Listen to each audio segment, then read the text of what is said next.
कहा जाता है, जब लोग ईमानदारी से अपने मंजिल को पाने के लिए सही दिशा में मेहनत करते हैं, वह निश्चित ही अपनी जिंदगी में सफलता हासिल करते हैं।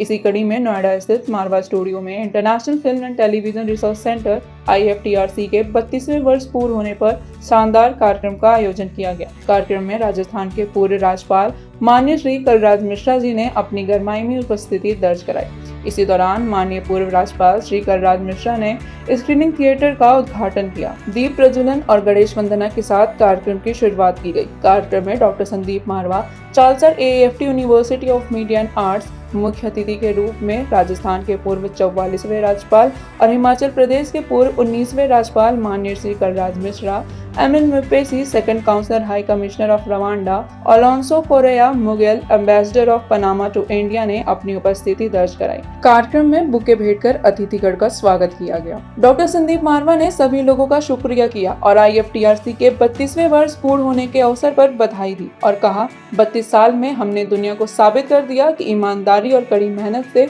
आप एक बंजर भूमि को उपजाऊ बना सकते हैं और परिणाम पा सकते हैं। फिल्म सिटी में मारवा स्टूडियो की सफलता का अंदाजा इसी बात से लगाया जा सकता है कि आज इसमें भारत ही नहीं बल्कि पूरी दुनिया से बच्चे पढ़ने के लिए आते हैं। माननीय पूर्व राज्यपाल श्री कलराज मिश्रा ने IFTRC के 32 वर्ष पूर्ण होने पर डॉक्टर संदीप मारवा को बधाई दी और भविष्य में भी ऐसे ही ऐतिहासिक काम करने की प्रेरणा दी। बता दें कि कार्यक्रम में मौजूद अतिथिगण द्वारा संदीप मारवा द आर्किटेक्ट ऑफ इंस्पिरेशन किताब का विमोचन किया गया। इसी दौरान डॉक्टर संदीप मारवा ने अलोंसो कोरेया मुगेल को AFT की स्कॉलरशिप दी। साथ ही डॉक्टर संदीप मारवा, जो 6 साल से Indo Panama film and cultural form के चेयरमैन हैं, उन्हें सम्मानित किया गया। बता दें कि कार्यक्रम में IFTRC के मेंबर्स को बेहतरीन काम करने के लिए अवार्ड से सम्मानित किया गया। कार्यक्रम के दूसरे हॉल में AFT school of fine and arts के 125वें बैच के स्टूडेंट्स द्वारा पेंटिंग प्रदर्शनी लगाई गई। सभी अतिथिगण ने डॉक्टर संदीप मारवा और स्टूडेंट्स की जमकर प्रशंसा की। कार्यक्रम के अंत में डॉक्टर संदीप मारवा द्वारा सभी अतिथिगण को लाइफ टाइम अचीवमेंट मोमेंटो देकर सम्मानित किया गया। आज का दिन बहुत ऐतिहासिक दिन है। मारवा स्टूडियो के प्रांगण में आज हम लोगों ने स्क्रीनिंग थिएटर का यहाँ पर विमोचन किया है। आदरणीय कलराज मिश्र जी, जो कि राजस्थान के गवर्नर रहे हैं, 44वें गवर्नर रहे हैं, वो यहाँ मौजूद थे। उनके कर कमलों द्वारा इस स्क्रीनिंग थिएटर की ओपनिंग हुई। मारवा स्टूडियो में पिछले कुछ सालों से हम लोगों ने पूरे इंफ्रास्ट्रक्चर को एक नया रूप दिया है। एक अल्ट्रा मॉडर्न स्टूडियो बनाने की पूरी कोशिश की है और एक अंतर्राष्ट्रीय स्तर के ऊपर सारी फैसिलिटीज को यहाँ पर महुआ कराया है। और शायद यही वजह है कि फिर से एक बार मारवा स्टूडियो में फिर से तांता लगा हुआ है। ये कहते हुए मुझे बड़ा हर्ष हो रहा है कि ये हमारा 125वां बैच चल रहा है, जिसके उद्घाटन की एक बड़ी तारीख और एक बड़े भव्य कार्यक्रम का हम सभी लोग इंतजार कर रहे हैं। लेकिन इस 125वें बैच के अंतर्गत हम लोग बहुत सारी और छोटे छोटे खताब हासिल कर रहे हैं, जिसमें एक आज का जो कार्यक्रम था, 32 साल पूरे किए हैं हमारे IFTRC ने, international film and television research centre, जिसे हमने तभी खोला था जब हम लोगों ने यहाँ पर Asian academy of film and television की नींव रखी थी। इस रिसर्च सेंटर ने हमें बहुत मदद दी है, क्योंकि इस रिसर्च सेंटर की वजह से हम लोग एक कामयाब स्टूडियो बने हैं, एक कामयाब इंस्टीट्यूशन बने हैं। AAFT जो अब एक खुद यूनिवर्सिटी बन चुकी है, इसी की वजह से हम लोग यहाँ तकरीबन नोएडा फिल्म सिटी में 9 करोड़ लोगों को आकर्षित कर चुके हैं। मारवा स्टूडियो में तकरीबन 30 लाख से भी ज्यादा लोग 156 मुल्कों से यहाँ पहुंच चुके हैं। हम लोग तकरीबन 36,000 स्टूडेंट्स को तैयार कर चुके हैं और 12,000 स्टूडेंट हमारे 17 कॉलेज में इस वक्त बड़ी ईमानदारी और बड़ी मेहनत के साथ पढ़ाई पढ़ रहे हैं।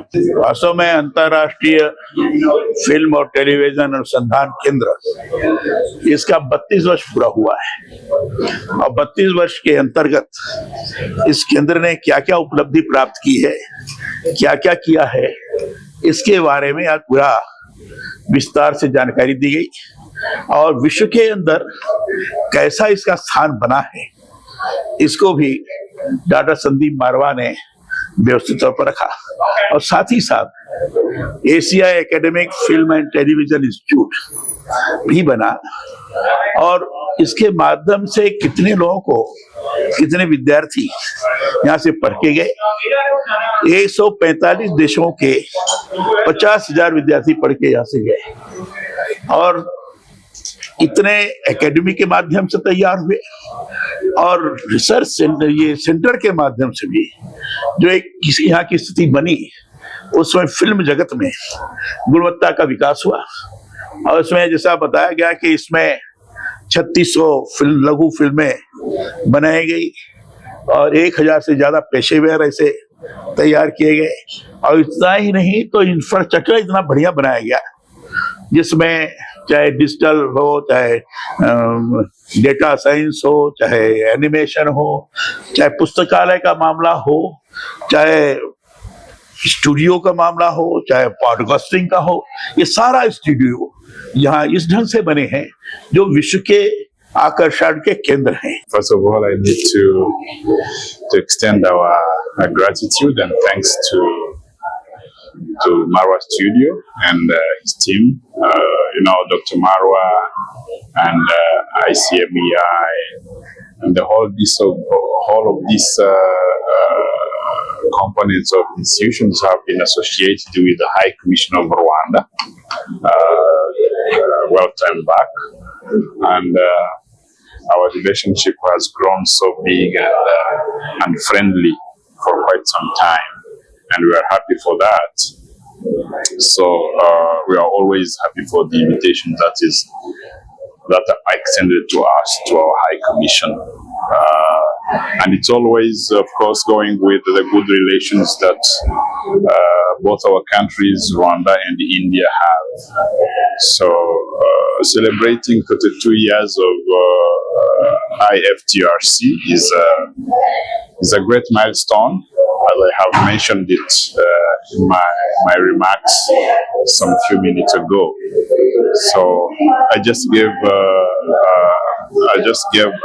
comparison or an anecdote for a 32-year-old gentleman or girl, or even those who are ageless. So for them, it might feel a long time back.